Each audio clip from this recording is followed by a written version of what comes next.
Thank you for tuning in to the best parenting show on the internet, Post Daily Dose. It's the Post. It's the Post. It's the Post. The Post Daily Dose. It's the Post. It's the Post. It's the Post. The Post Daily Dose. It's the Post. It's the Post. Hey, good evening, Post Facebook family. Welcome to another episode of Post Daily Dose with me, your trusted parenting advisor, faithful guide and servant on the healing journey. What's my name? Big Papa Brian+Post. Hope all of you are doing fantastic on this tremendous Thursday. Tomorrow's Friday. My brain is a little tired and a little foggy. I've been pretty busy today. I did a 2-hour webinar. I was a guest on a webinar presentation with Jeanette Yoff, from a trauma therapist from Los Angeles, who is the founder of Yoff Therapy and also Cecilia Center in Los Angeles. And it was very good. And it was had a great group of participants and full of information. And she said something very profound that I want to share with you guys this evening. And it is hysterical. Hello there, Mimi. Hysterical is historical. The definition of hysterical, deriving from or affected by uncontrolled extreme emotion, relating to, associated with, or suffering from hysteria. I love that because in the past couple weeks, I've encountered a lot of families dealing with a lot of hysterical children, even some hysterical parents. And what I love about that word, hysterical, is historical. It says so much. Hysterical is historical. When was the last time your child was, hello, Sue from PA. When was the last time your child was hysterical? When was the last time you encountered a hysterical adult? We talked for 2 hours today. I've been talking a lot lately about when we get stressed, the higher the level of stress, the more likely it is to open up our brainstem. And when our brainstem opens up, that's where all of our trauma memories are stored, along with all of our other memories, because your brain as an organ is a historical organ. It collects and stores information. Your brainstem is what holds all memories. So your brainstem holds all memories, and specifically your brainstem also stores your trauma memories. The problem is trauma memories are not stored in a coherent, connected way. They're stored in a very fragmented way. So when you trigger a trauma memory, it could be triggered through any sensory pathway and could cause you to have an overwhelming reaction. So today, when Jeanette said hysterical is historical, it really made me think about those brainstem memory experiences and when parents are dealing with seemingly hysterical children. Now, I will qualify this by saying a lot of times we associate hysterical with some great big outward overwhelming display of emotions and behaviors. But hysterical can also be shut down, withdrawn, depressed, and isolating. I want you to keep that in mind. But here's the thing. When your child is being hysterical, it's because they are operating from historical experiences. I'm going to say that again. When your child is being hysterical, they are not in the present moment. It's because they are operating from historical experiences. The hysteria is being driven from a brainstem that is open and releasing historical experiences and memories and emotions. Your child is not in the present moment. They are in history. And history is driving the experience. Oh, thank you, Sharon. Sharon just sent me 50 stars. Oh my gosh, that's a record. That's fantastic. Your child is being driven from a place of history. That history. Now, usually, a lot of my parents are foster and adoptive parents. A lot of my post parents. But biological parents fall right in there as well, just like grandparents. That child has a history before they ever come into your life. Now, not necessarily for biological children, but for biological children, that history that child had is very important. If a child is in a state of hysterics, they are being driven from their history. I love that concept. It's like, because I can say when your child is acting out, it's because they're stressed out. But a lot of times we have a really hard time imagining in varying instances that our children are stressed, even though stress drives everything. But even if I say when your child's stressed, it activates their brainstem, and their brainstem opens up and releases all their trauma memories, and that's the lens they're looking through, and that's what's creating their reality. You can hear that. But if I say, as Jeanette said, hysteria is historical, hysterical is historical. That's just beautiful. Hysterical is historical. If someone is being hysterical, if I'm being hysterical, if you're being hysterical, if your child's being hysterical, your spouse or your parents are being hysterical, it's because it's historical. It's coming from their history. It is rooted in their past experience. And I've always said, stress causes us to do one of three things. It causes us to react from the past, which is historical, obsess about the future, which is actually also historical, because we are afraid that our future is going to look like some implications from our past, but it takes you out of the present. Stress causes you to react from the past, obsess about the future, takes you out of the present. I believe the next time you see your child as being hysterical, if you can slow down and take 3 to 10 deep breaths, and not become hysterical along with them,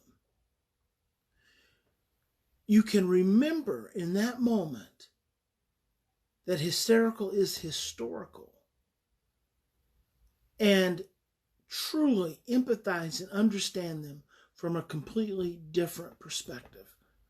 Hysterical is historical.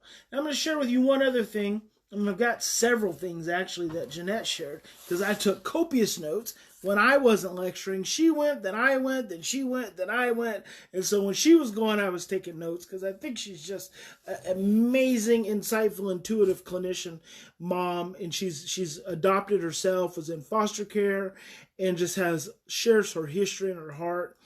The other thing she said is you have to become an owl. OWL, become an owl, which means when you're facing a challenging situation, you have to observe, watch, listen. Observe, watch, and listen.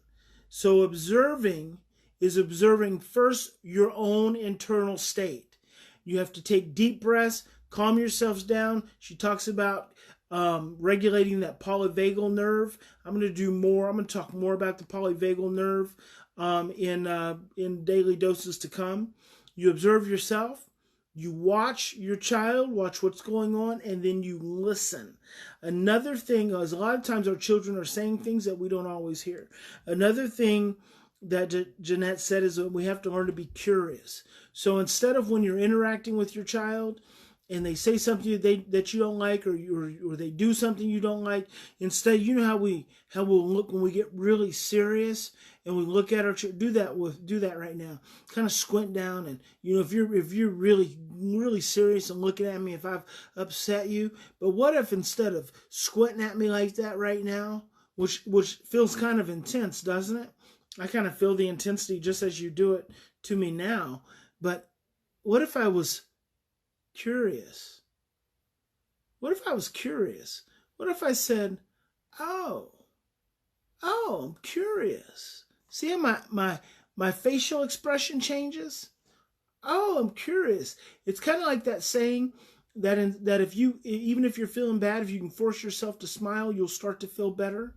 Just that, instead of that scowl, what if you just went, oh, and you were curious about what's going on with your child? If your child's, doing something they're not supposed to do, if they're talking some kind of way, they're stressed, they're acting out, and you're curious, and you wonder, I wonder what's going on.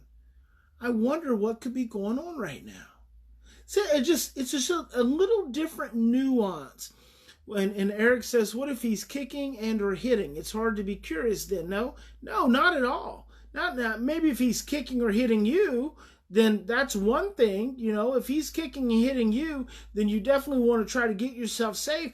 But depending on the size of the child, if it's a smaller child, get a pillow and block the hits and the kicks, and be curious about what's got him so stressed out and so scared and so fearful that would need him that would drive him to want to try to attack you or assault you. Be curious about what's got him so stressed out and so scared and so overwhelmed in that moment based on what he's experienced. Be curious about what he's experienced in the past that would cause him to be so stressed out in that moment that he would feel like he needs to protect himself. And then you can even say it. If it's an older child and you're getting hit or kicked, be curious about that later. Get yourself to safety, leave in your car, lock yourself behind a door, don't get hurt. I don't believe in parents getting hurt. But here's what I'd ask you to do in either of those situations, regardless of the age of the child, is pay attention. And I talked about this today when it comes to aggression on this webinar.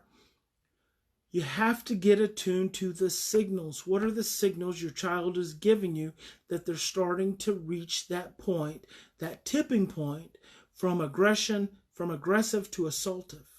See, there's a difference between aggression and assault. There's a difference between being angry and being violent. See, a lot of times we want to connect the two, and the two actually they're on the same continuum, but they're not intimately connected. So a lot of times as parents, we get freaked out when our children become aggressive, when they have an aggressive tone, or they have an aggressive posture, or they talk aggressive. That's the initial of our freaking out, and they're not even at assaultive or violent yet. If we can keep from freaking out when they're aggressive, and we can honor what they're feeling and what's going on in that moment, we can actually prevent them from ever going to assaultive or violent. So that's really important. It's prevention as opposed to always practicing intervention. So what else so Jeanette also said you have to learn to practice the 3 P's. Be playful, present, and patient. Actually, she called this PACE. PACE, and I don't know where she got it from, but the P stands for playful, present, and patient. The A stands for accept yourself and also apologize. Talked about that before. The C is spelled I told you I got brain fog. The C stands for curious, and the E stands for empathy. I think that curiosity and that empathy are really closely connected. All right, and then 7 nonverbal cues. These are 7 cues that you give off because 80 to 90% of communication is nonverbal. 80 to 90% of communication is nonverbal. Alan Shore says it's not what you say or what you do. It's how you feel when you're doing and saying it. Actually, that's what Bryan+Post says. Alan Shore says the core of the self is nonverbal and unconscious and lies in patterns of affect regulation. Bryan+Post says it's not what you say or do. It's how you feel when you're saying and doing it. So the 7 nonverbal cues are eye contact, facial expression, tone of voice, gestures, timing, posture, and intensity. Again, I'll say those again.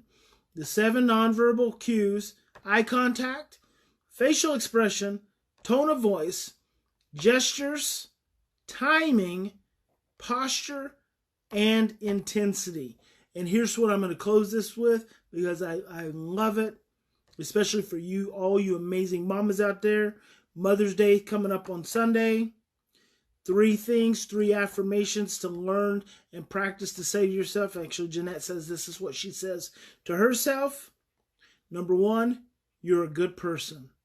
You are a good person. I appreciate you. I am thankful for you.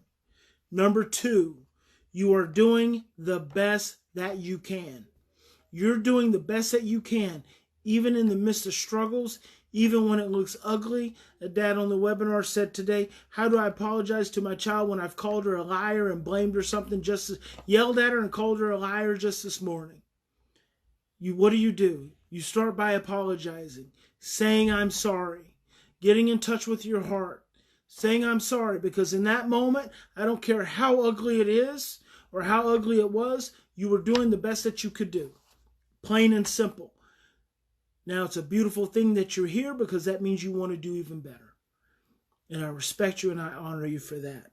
And number 3, you are good enough. You are good enough. You are good enough. I know you are good enough. You are perfectly created and designed to be everything that your child needs. And by God, if someone tries to tell you that you are not enough, you drop that person from your life, because you are enough. You are perfectly and divinely created, anointed, and designed for the care of the child you have in your home. You are perfect for your child. You have everything that this child needs within you. You have everything. You are enough. You are a good person. You are doing the best that you can, and you are good enough. Remember, in any given situation, we always have 2 choices. Continue to react from your same blueprints of stress, fear, and overwhelm, or you can stop, you can slow down, you take your 3 to 10 deep breaths, you say your affirmations. You're a good person, you're doing the best you can, and you are enough. You are enough, and you keep trying to do better and choose love. God bless you. Big Papa loves you.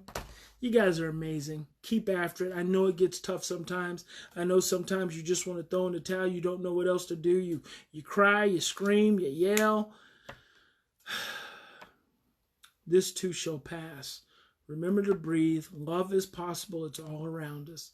The only thing that keeps us out of love is fear.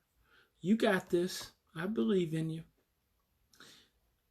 I'm probably not going to see you guys tomorrow. I'm going to see if Christy will fill in for me. Got to take another trip. So, God bless. We'll see ya.